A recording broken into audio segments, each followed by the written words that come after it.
koutou katoa, ko Victoria Blake toku ingoa, ko Aotea kaihutu whakauka mō hauora atoi. Hi everyone, I'm Victoria Blake, the Sustainability Manager at the Bay of Plenty District Health Board, and I'm honoured to be able to facilitate today's presentation and panel discussion. Today's webinar is a bit of a different format. We start with a shorter presentation from 3 DHB representatives on climate change mitigation leadership, focusing on carbon, energy and buildings, leaving time for a panel discussion on these topics. There will be a second DHB update session in the series on the 8th of September, which will discuss transport, procurement and waste. Discussing leadership in carbon is Margaret Giesink. Margrethe has been the Sustainability Development Manager at Northland DHB for over 4 years when the role was created. She holds a Master's in Industrial Design Engineering from Delft University of Technology in the Netherlands, and after 7 years as an aerospace design engineer, made the switch to work on renewable energy and sustainability 12 years ago in various roles. Tim Ensign will discuss energy. Tim has been the Energy Manager at the Canterbury DHB for 9 years. He is a UK registered engineer, having worked in maintenance roles for over 30 years and gained postgraduate qualifications in energy management through Massey University whilst working for Ag Research. Tim was involved in the biomass boiler conversion of Hillmorton Hospital and more recently with Burwood. Tim is also involved in Christchurch's own conversion project, hoping for completion by the end of next year. Our third panellist is Debbie Wilson. Debbie is a doubly qualified nurse and spent 11 years working for Counties Manukau DHB, a nurse educator in critical care for 3 years and a sustainability manager for 8. She holds a Bachelor of Science with honours in Nursing and Human Science and a postgrad diploma in Advanced Healthcare Practice. Debbie is also an AUT doctoral candidate, hoping to finish this year. Since March, Debbie has been working for the Ministry of Health Infrastructure Unit as a Principal Sustainability Advisor, focusing on environmentally sustainable design. So, without further ado, let's hear what these fantastic people have to say about what our DHBs are getting up to in the sustainability space. Please remember to ask your questions in the questions and answers box as we go along, rather than waiting till the end so that we can get some good questions happening for the team later on in the session. Margaret. Yeah, thanks Victoria for the introduction. As mentioned, today's topics will be leadership, carbon, energy and buildings. Yes, how do you define leadership? We just looked at several different KPIs to define that over the years. So we just looked at how many DHBs have sustainability roles, who does emission reporting, and who's got targets and policies set for the 20 DHBs that we have in New Zealand. So as you can clearly see from these graphs here, there's been a good upward trend over the last 8 years. So currently there's 10 DHB sustainability roles at DHB, whether in part-time or full-time position, and about the same amount of DHBs report on their emissions, whether that's to carbon reduce program or have a third-party verified inventory. And if we look at these emissions of the 9 DHBs that have been reporting, the graph that's shown here is not benchmarked, so it's just the total emissions measured. In total, 163 kilotons CO2, on average about 80,000 tons CO2 equivalents per DHB. What's actually more interesting to talk about is the results that have been achieved. Different DHBs are in different journeys. Some only have just got their inventory verified, so don't have any savings to report on. But if we just look at every DHB and the savings that they've made compared to their benchmark year, we see a reduction of more than 20,000 tons CO2 equivalents. And of course, since it's difficult to imagine what that amount is, basically over the last years, the emissions have already been avoided of 1 large DHB, 3 smaller DHBs, or more than 8,600 cars off the road. So I think that's really a good achievement so far over the years. I don't have exact numbers on the amount of DHBs that have sustainability policies in place, but most of the ones that show leadership have got a sustainable policy in place as well. So I would say probably over half of the DHBs would have a policy. So far, I'm aware of 3 DHBs that have set targets, which have been approved by their executive team or their board. So we've got 2 DHBs with targets to be carbon neutral at or before 2050, or to halve emissions in 2030 compared with 2016, to be zero before 2050. All these targets were set actually before the Zero Carbon Act came into effect, but they do align with the Zero Carbon Act, and we also expect in the future, when carbon budgets will be set, that there will be targets for the state sector to reduce their emissions. Well, then more to the part, you know, what has been happening over the last years in mitigation actions, and I think a really good one to start with is the reduction in medical gases, desflurane and sevoflurane.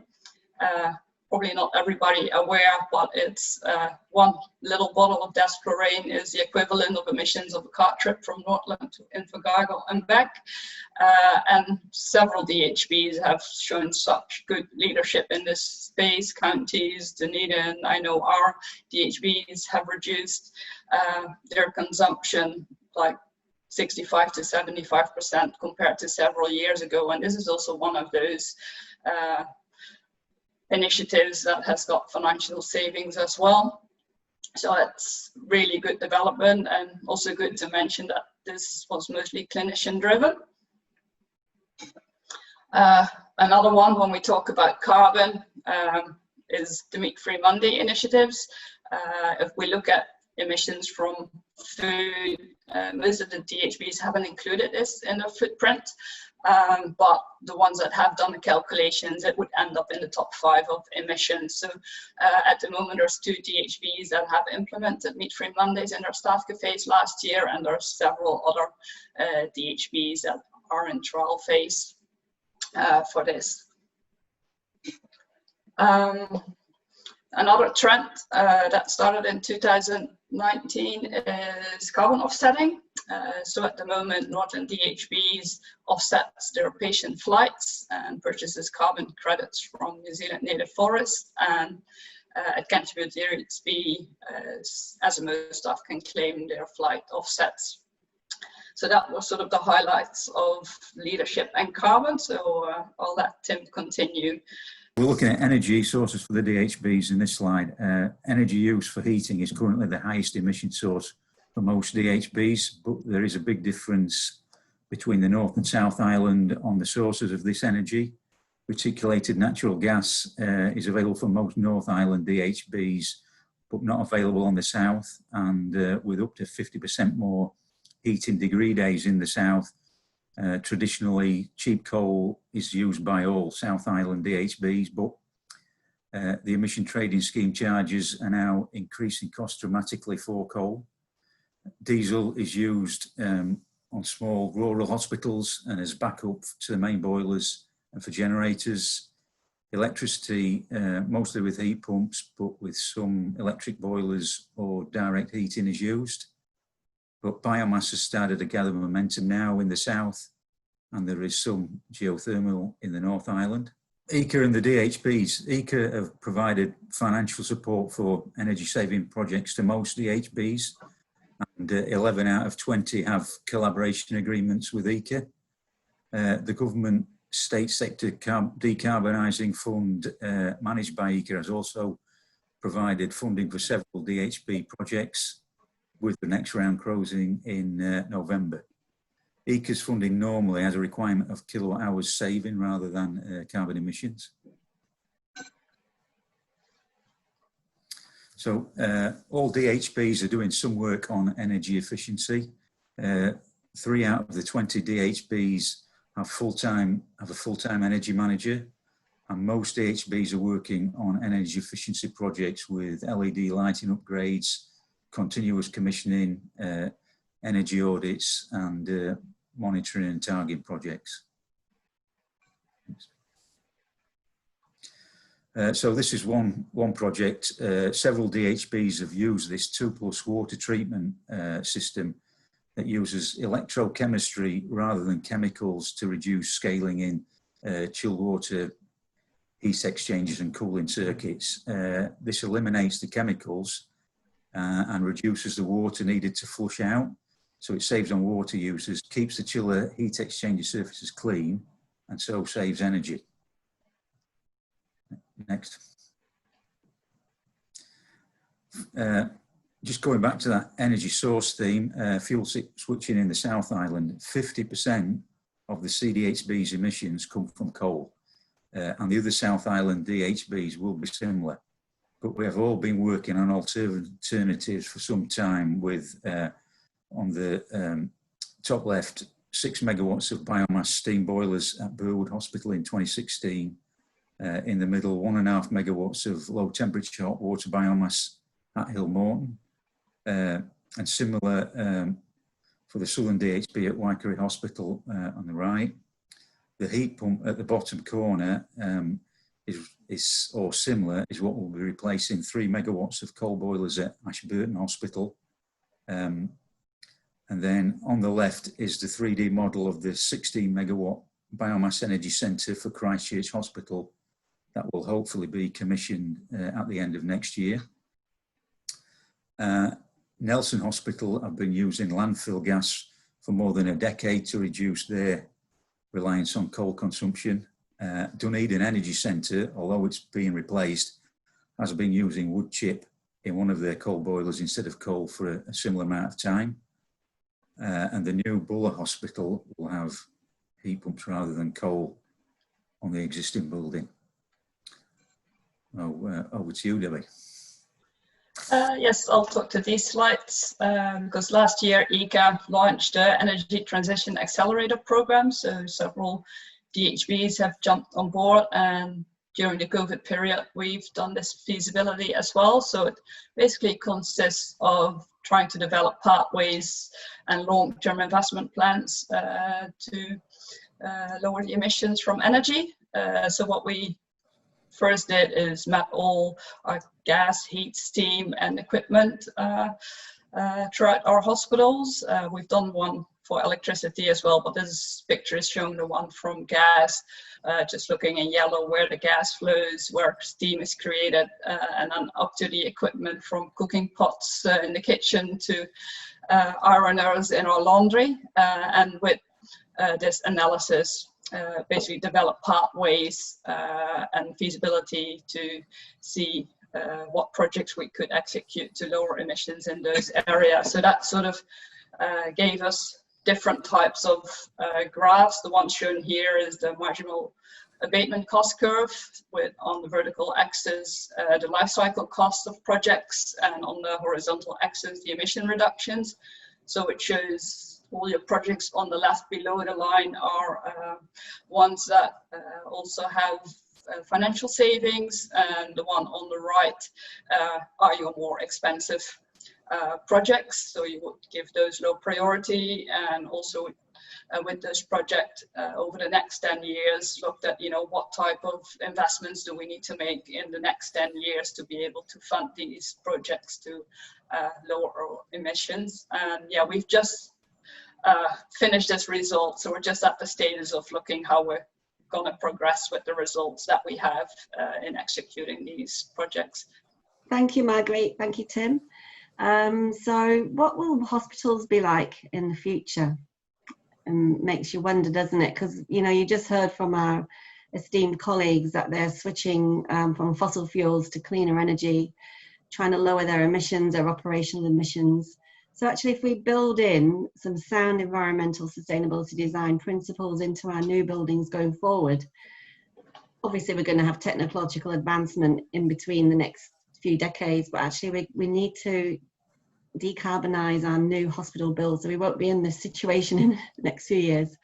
And I'm delighted to say that the letter of expectations, which was sent out for DHBs a few months ago, does say that we do need to build with a green or environmental sustainability design lens, and adopt potentially the New Zealand Green Building Council in the absence of any other mature standard.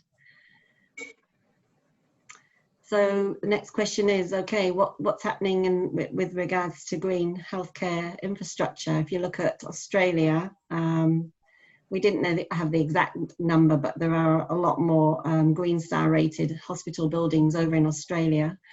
and there's Forte Health, Green Star 4 in New Zealand, and then there's one DHB, thanks Margaret, up in Northland, which is an office building that's Green Star rated. So, you know, we've got a lot of work to do, but I'm delighted to say the next slide does show that there is a great appetite for actually making progress with this regard, because obviously the buildings that we spend time in as healthcare clinicians, as patients, as whānau, you know, we want to be in a healing building, but we also, as facility managers, and we want to actually make sure that we can afford to pay the bills. And if you've got a really efficient and a beautiful building, then it's a win-win all round, especially if it's a low carbon operational building. So you can see here the 3 projects that are actually registered and they're aiming for Green Star and different ratings. And then the next slide. So part of the work that I've been doing over the last few months has been looking at what the international evidence says about, you know, how we should actually be building hospitals in the future, well, now and into the future, and also did a survey, and these were the findings of the survey, and it kind of summarized, it reflected what was out there in the literature as well. You know, we want healing environments that are healing not only for people but for the planet. It's going to take visionary leadership. DHBs need guidance, and it needs to be mandated. You can see from the list there, they're the key findings.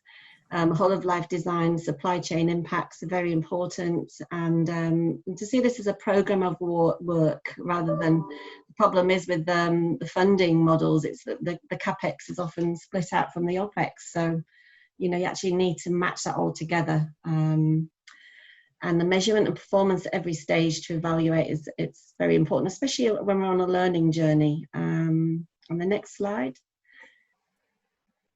It's a really neat example of some great work that's happening with the new Dunedin Hospital. There's a huge demolition underway, and you can see there's some really impressive results there. I dare say it's not very easy to achieve such high results.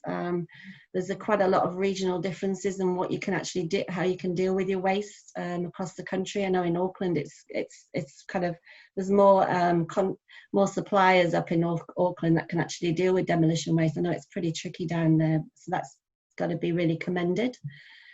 And then this is my final slide coming up. This was just a pause on this actually. You know, I started off by asking the question, you know, what do we want from our hospitals now, new hospitals now and into the future? Yes, we want high performing healing environments, and that is possible, and that means lower emissions in embodied and operational carbon. We need to build climate smart, adaptable and resilient new hospitals. We've got climate change knocking on our door, we've got droughts, we've got storm surges, we have sea level rise. We cannot spend all this taxpayers' money on buildings that aren't going to last and survive and actually be adaptable in terms of changing models of care. And we really do want to be anchor institutions. We need to generate wider health outcomes and move to that whole of systems approach. So I think I'm going to end that there. And I think the last slide then is opening up for questions. Kiora. So we've had a few questions come through on the question and answers chat box. So please throw your questions in there if you have any. The first question here is around the energy transition accelerator, and it asks, were sterile services included in that process as they use a lot of energy as part of their production?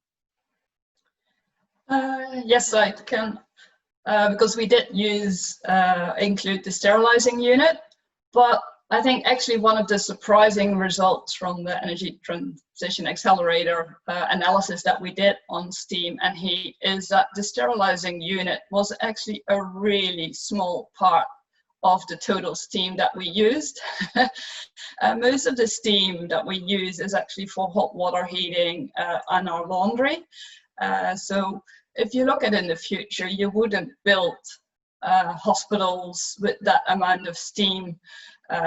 Most of what we saw is that there's better technologies available to do that now. The transition might be a bit more difficult because you have your assets and you have an infrastructure in place, but it will be a really small part of the total, and luckily there is a lot more steam heat pumps coming to market as well. Not all still viable yet, but we did we do see some good examples, and hope in the future there will be better technology for the sterilizing unit as well. Great. And while you're talking about other technologies, another question here is solar energy does not appear to be a feature with a large roof spaces. Is this a viable consideration for power acquisition?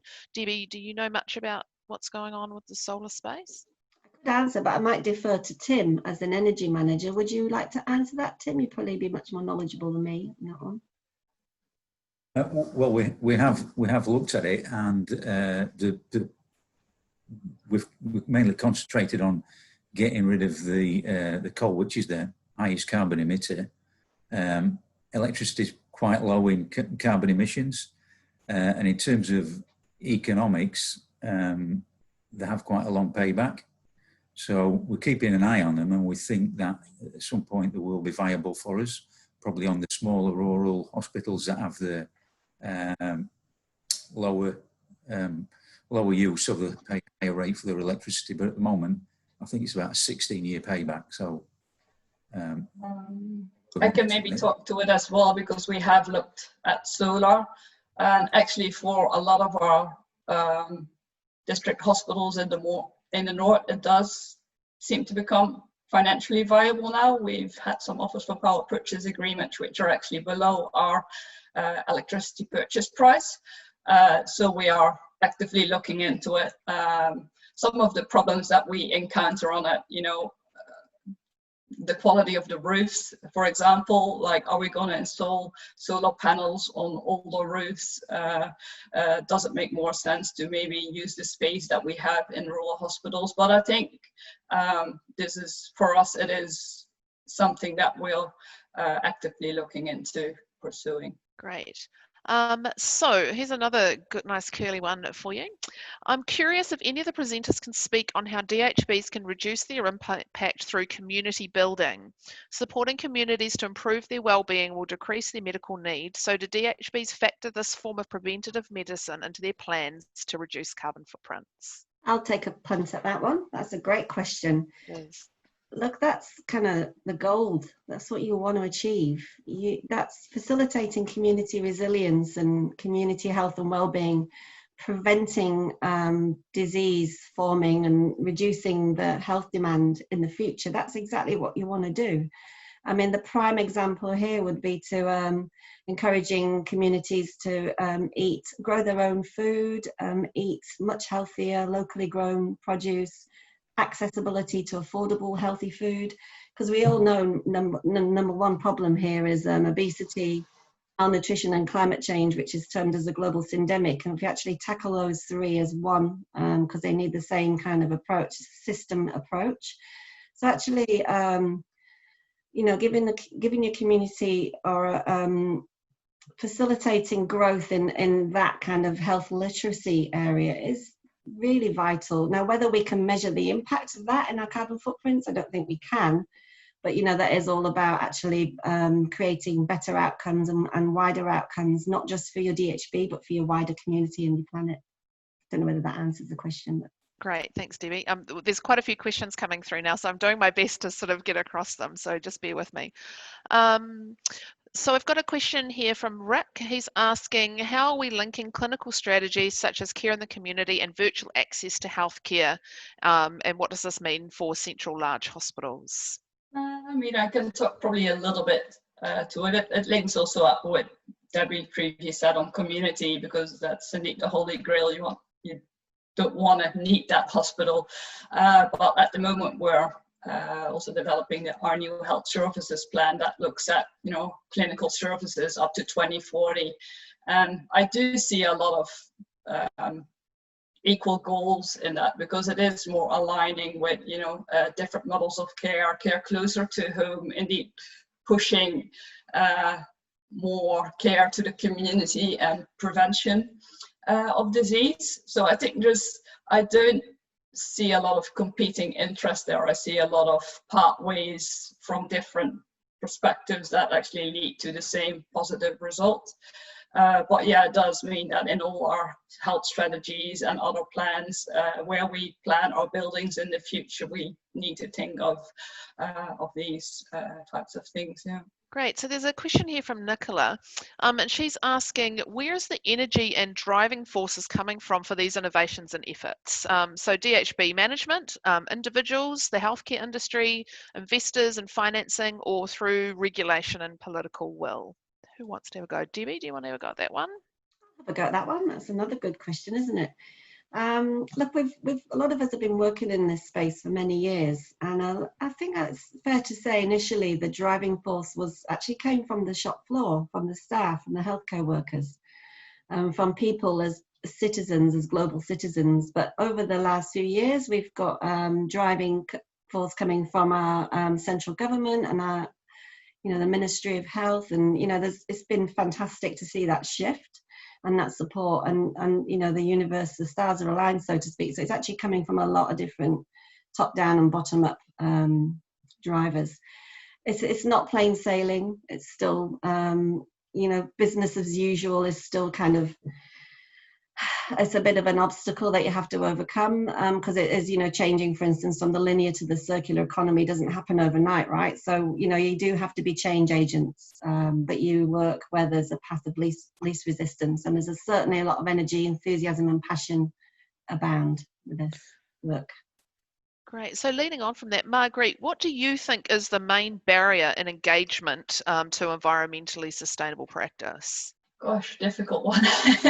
Because as I say, at my DHB, I feel real fortunate that most people get it, from the board to our executive team, they're all on board with, that we need to reduce our environmental impact to avoid the impacts of this in the future,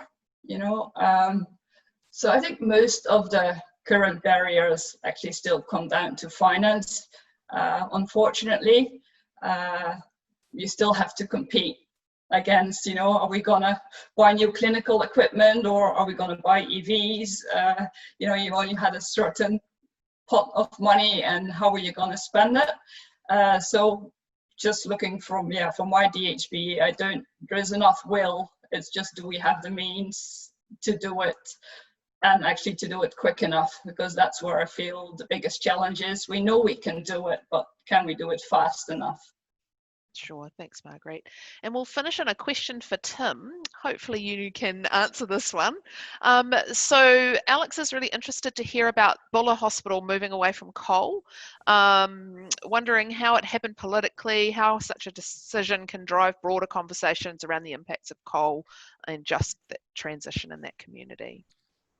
Well, it really came about because it's a new build, so it's really considered, it's just not considered to go coal at all. So it was a no-brainer really to go heat pumps. We're doing it at the new Hill Morton Hospital as well, so it's the same team that are involved in that. So it's kind of a knock-on effect from that. But even on the coast, coal's not acceptable anymore on a new build at all. No, considered, yeah. Awesome. Well, we're just about out of time, so I just want to thank everyone that's been involved in today's webinar. Thanks, everyone. We'll see you again in 2 weeks for a session with Rick Lomax. He'll be discussing the value of developing net zero roadmaps, looking at lessons learned in the UK. To talk further on this or any of the topics that we've covered in the webinar series so far, please contact Wellington-events@otago.ac.nz. Ka kite anō.